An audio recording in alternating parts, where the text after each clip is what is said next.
Dominique Mounon. C'est extrêmement grave, justement, que dans un pays, République démocratique du Congo, vous savez que nous, ici à Kinshasa, les Teke Umbu peuvent décider de nous chasser tous. Parce que même le gouverneur de Kinshasa, il n'est pas Teke Umbu. Comment voulez-vous, dans un pays où nous avons autant d'ethnies, des tribus, aller... Je suis content, je vis aujourd'hui que tous les élus de Lubumbashi ont été reçus par le président Bosso et qui vont aller sur place pour passer un message de paix.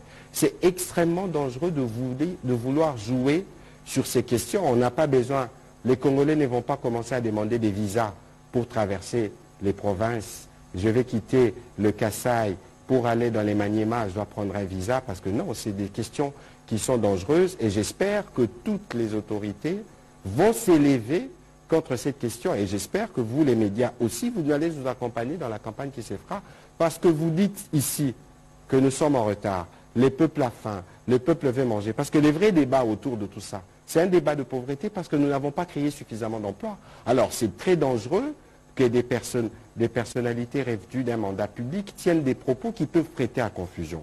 Et j'espère vivement que le parti auquel l'honorable Mounongo appartient ensemble, qui parle d'ensemble, ça veut dire que tous les Congolais doivent y être, va clairement se désolidariser, montrer que nous sommes tous dans un schéma d'unité. C'est pour ça que l'Union sacrée a été créée. Et lorsque vous regardez l'Union sacrée, nous avons le président Bemba, le président Katumbi, toutes ces personnalités, nous sommes réunis pour l'unité du Congo. J'insiste et j'espère qu'avec les médias, on travaillera assidûment pour que ces discours ne soient pas distillés. Ne soient pas dit. Allez-y. Oui, non, juste un mot pour dire qu'effectivement, ce genre de propos, c'est les réactions des faibles. Les faibles, quand ils ont perdu tout argument et quand ils sont incapables d'analyser, eh bien, ils rentrent dans les caniveaux, eh bien, ils sont dans les injures, dans la diabolisation, dans la division, y compris la division ethnique, sans mesurer la gravité de ces propos et de ce que ça peut apporter.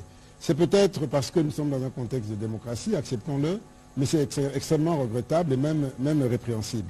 Et puis, il ne faut pas oublier que dans ce pays, nous sommes tous interdépendants, d'une manière ou d'une autre. Il ne faut pas oublier que le Katanga, dont elle se prévaut aujourd'hui, a été créé par les richesses de l'Équateur, les VA, les mains coupées, ancêtres de la Tchouapa. Eh bien, c'est ça qui a généré des ressources pour investir dans les mines.